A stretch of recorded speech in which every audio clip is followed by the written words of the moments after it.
Good afternoon and welcome to the latest edition of the A-Team Bad Guys documentary, where we look back on the cult classics series, the action type comedy series that spawned all across America and Canada back in the 1980s. It had a global audience. Still has that global audience today, but it was one of the top shows all across America for NBC right through the 80s in terms of cable TV, right across America and Canada. And for this documentary, we're looking at the various guest stars who have played notorious arch enemies of the A-Team. And for this episode, we go to season 4. We go to episode 13. The episode was called Wheel of Fortune, and it's all about Murdoch appearing Dwight Schultz on a hit game reality TV show, Wheel of Fortune, and being sort of a gimmick run beside himself and Faceman before Murdoch is sort of kidnapped and ambushed for what he thinks is a CIA mission to do good, but is actually not the good intentions that was laid out before him. And one of the main bad guys in this episode was a guy called Joshua, and he was played by the one and only George McDaniel, who is our guest this evening. George, a pleasure, and thanks for joining us. Oh, thank you so much for having me. I'm just loving all this new attention. That was a while ago, you know. Yeah. And George, in terms of the A-Team back in the 1980s, it was a popular time for Steve Cannell's shows. He was one of the most popular directors and producers in the business at that time. And I did a lot of the shows other than the A-Team too. Yeah, that's what I was just going to ask you. Was A-Team your first Stephen Cannell show, or had you done one or two I think before? It was the first, yeah. Yes, the first one, yeah. And in terms of landing the role of Joshua, were you known to Stephen Cannell? Did he source you out, or did you have to go through an audition process? I had started out doing quite a few bad guys. My first one was on Hill Street Blues that I did with Dwight Schultz. He was my partner. Oh, Dwight Schultz. Yeah. So you had a link already to the show. Really, exactly. We were already collaborating. That was fun. I was a pretty insane, evil, anti-Semitic cop who went to the police academy with Belker, and he bit my finger off when we were there. And George, in terms of arriving on the A-Team, you arrived in season 4 out of the 5 seasons. Was there an opportunity for you to arrive earlier on to play a bad guy earlier on, or you tried out, or was this the one sort of script and opportunity that came your way by your talent agent for the A-Team? I remember when I got the agency I was with at the time, one of the agents at the office, when I'd gone in to interview with the 5 agents at the office, and I heard one of the agents in the office say, "He'd be a great bad guy." And so I started, and I did a number of bad guys, every one of them just as mean and nasty as Joshua. And in terms of Joshua, you were sort of, the way you were sort of presented was sort of like a CIA co-op, secretive underground sort of mission. But in terms of your intentions, you could always suspect that your intentions weren't good from the off. There was just something not too right about you. Well, you know, he was not happy with the way he was dealt with on the job, and he was happy to get back at them any way he possibly could.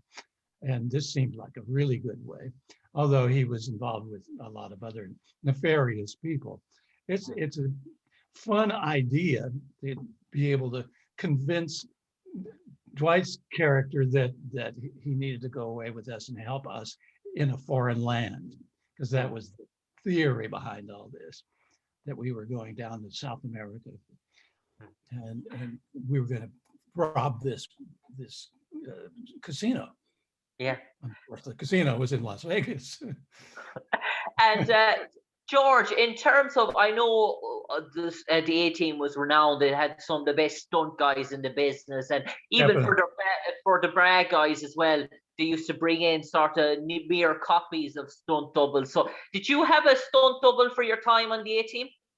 I had one, but I did an awful lot of my own stunts on some of those TV shows because I was good at it and I was younger in those days and fairly athletic. And so the stunt coordinators got to know me after a while. Okay.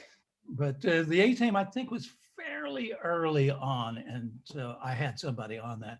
Although I didn't have it. I'm trying to remember if I had fight stuff. Most of my stuff was by myself, as I recall. I was just bringing that up because you spend your character. We can see him a good bit in a helicopter. So I was just wondering, were you? Was that actually you in the helicopter? Yes, it was. Yeah, yeah. So what was that? What was that? So what was that all that experience like? The TV shows at that time, I was on helicopters, I was on motorcycles, bikes, and all kinds of different things that I didn't spend a whole lot of time on. Although I loved the helicopter stuff.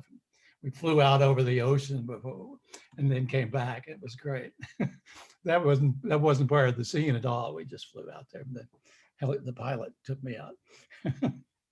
And in terms of those helicopter sort of scenes, I imagine that they're all sort of filmed on ground. They're not actually filmed. Some of the shots are probably taken and of the airplane in the air, and then obviously the bit of talking and the dialogue is probably done on ground, and it is sort of mashed together. So it looks like you're talking in. You're pretty right. There were some, but the helicopter is so loud you can't really get good sound out of it. Out of the dialogue.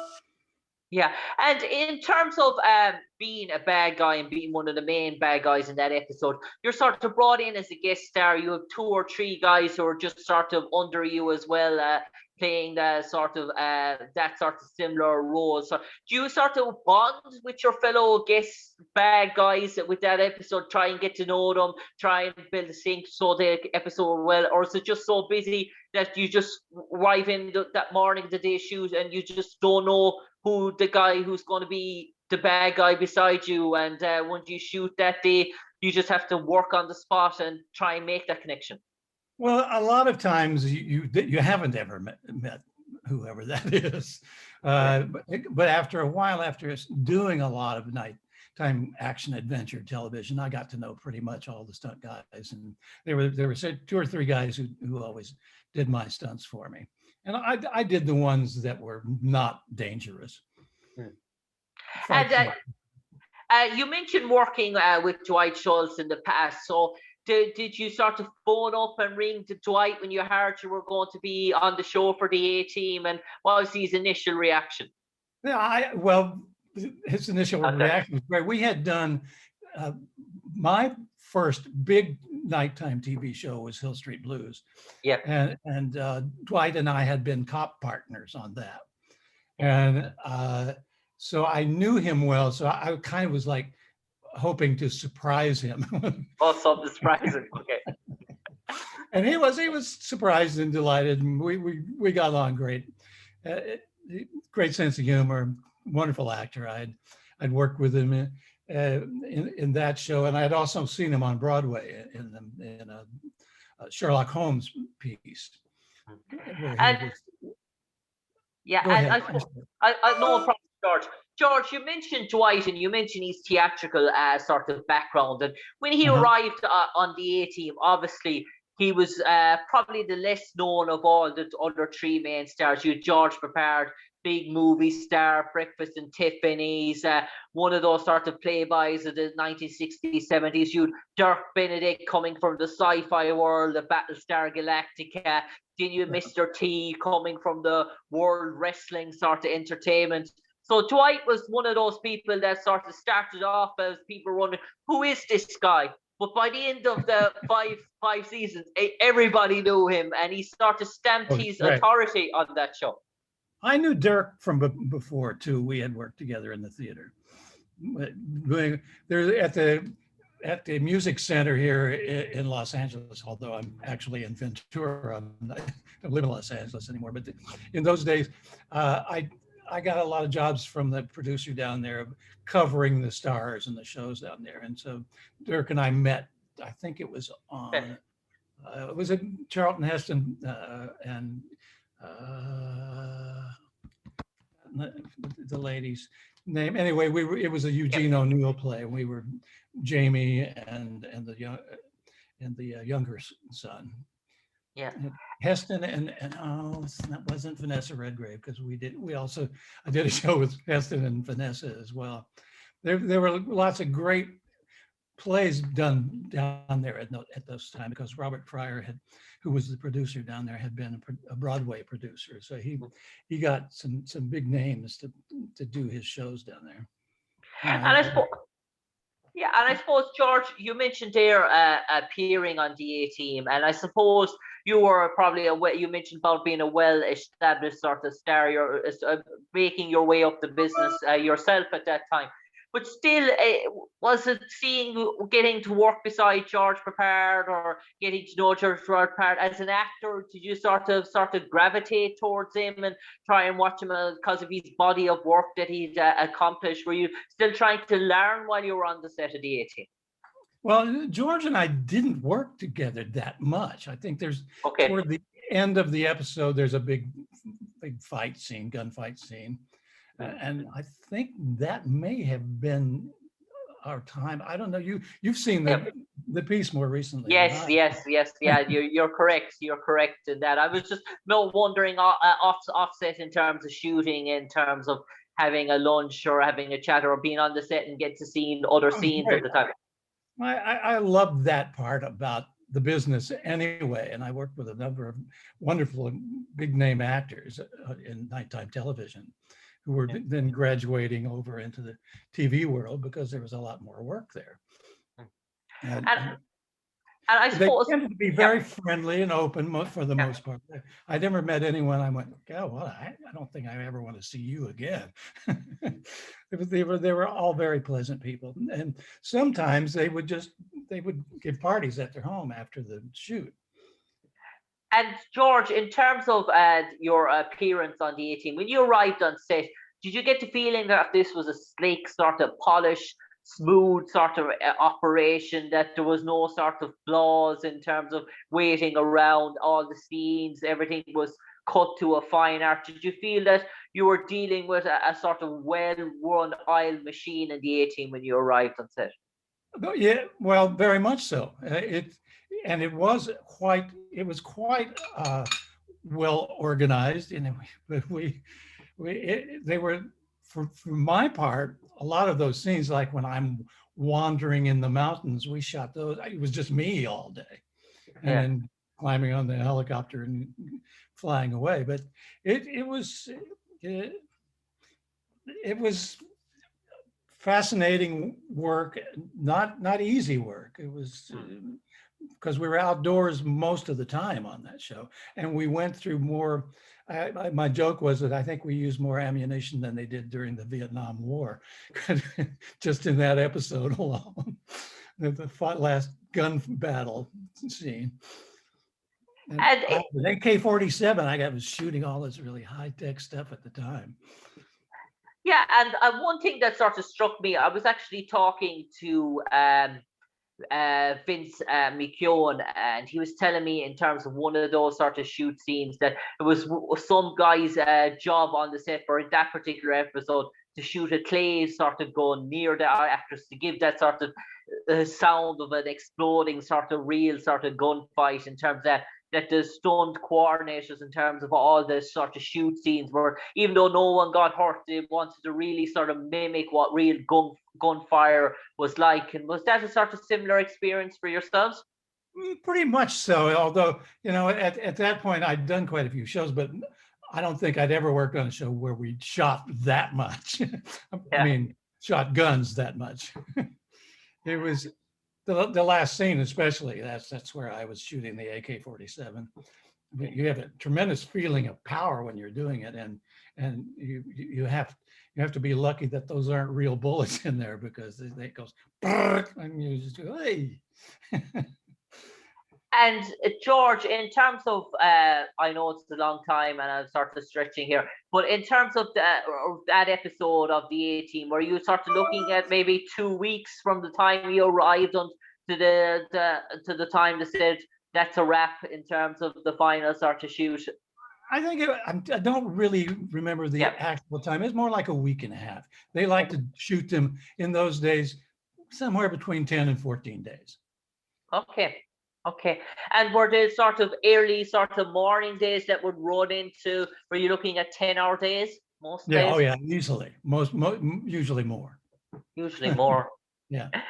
And in terms of that sort of a project of the A Team, did you find coming off of it, and obviously it's a big thing to have on your CV because it's a cable TV show that's been shown all or across the States of America. When that sort of aired, did you feel that you more opportunities presented itself on the back of appearing on the A Team?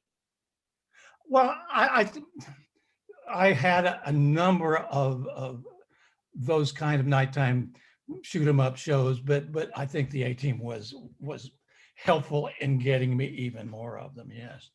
Yes. And in terms of sometimes you said you've worked in sets that were really good, and the A Team has good sort of memories for you. And do you sort of look back on that time and you say to yourself, yeah, of the sort of nighttime shows that I've done in the 80s, I can see why this has stood the test of time. I can see why this has gone global or been a cult classic that people still watch it to this day. Well, did you get that sort of feeling on set that, yeah, this is something that's going to be around for a long time once it's finished production? At the time I was shooting it, not really, but I did think, now here's the kind of show that's going to go into reruns, and I'm going to get some more residuals out of it. Yeah. And I suppose, George, in terms of comedy and humor, you spend a good lot of time with the characters on set of the A Team and sort of stuff. And they say when something's so good, if you don't try and replicate it or you don't try and sort of mimic it, because if you touch what I say, if you touch royalty, it can either go two ways. It can go to the stars, or you could find yourself at the bottom of the ocean. And that was the reaction most people felt when they tried to reinvent the A movie back in And I did 2010. some of those shows as well as Okay. a bad guy. And they weren't as well. The general feeling on the A Team set was one of, we should be enjoying ourselves. This is fun. Yeah, and in terms of seeing some of those iconic characters and the people sort of resonate with their face, I think of like the Dukes of Hazzard TV series back in the 70s and 80s. I Yeah. think of Starsky and Hutch. I Did think two of those. I think of Starsky and Hutch, for example, another sort Yeah. of one as well. And they, later on, maybe in the late 2000s, they tried to replicate some of those shows into action movies and absolutely butchered them, in all due fairness. So why do you think?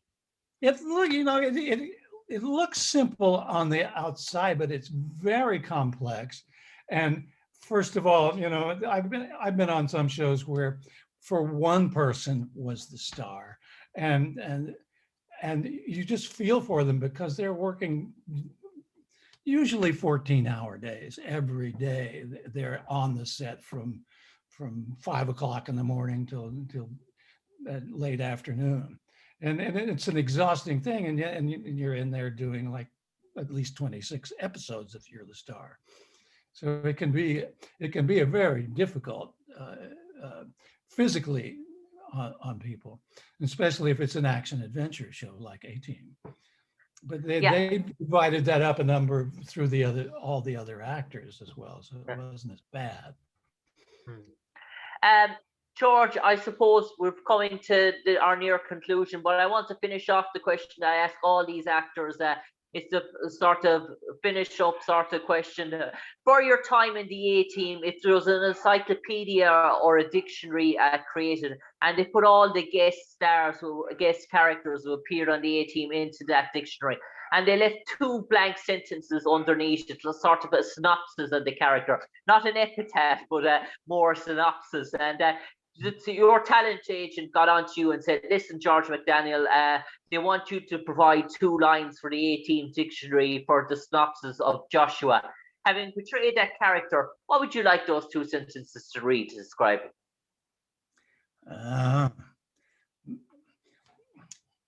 He's he's a very inventive crook.